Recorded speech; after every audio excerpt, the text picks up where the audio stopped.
अस्सलामुअलैकुम नाज़रीन, JN news HD के साथ मैं हूं नाइला भट्टी। नजर डालते हैं आज की अहम खबरों पर।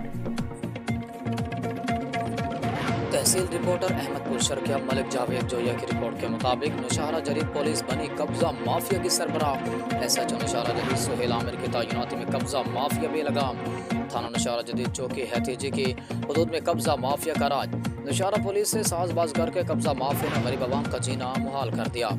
मोज़ा गोबंद के जालिम जमींदार अब्दुर्रहमान चन्नन और साथियों असगर अकमल और सईद ने तस्लीम बीबी और उसके खामद को तशद्दुद का निशाना बना डाला।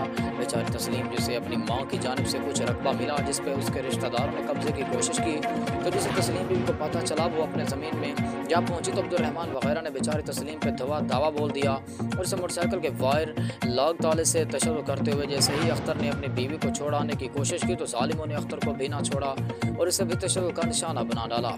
15 पे मुसलसल कॉलिंग करने के बावजूद अमला पुलिस मौके में न आया। अचानक चौकी इंचार्ज का गुजर हुआ जिसने अपनी जाती गाड़ी में बेहोश तस्लीम माई को चौकी पहुंचाया और मौके का फ़ायदा उठाते हुए अब्दुर्रहमान वगैरह से भारी रिश्वत वसूल करके मामले को रफा दफा कर दिया। बेचारी तस्लीम 10 दिन से थाने और चौकी के चक्कर काट रही है मगर कहीं से इंसाफ की उम्मीद नहीं नजर आ रही। तस्लीम बीबी का RPO भावलपुर और वज़ीर आला पंजाब से इंसाफ का मुतालबा है।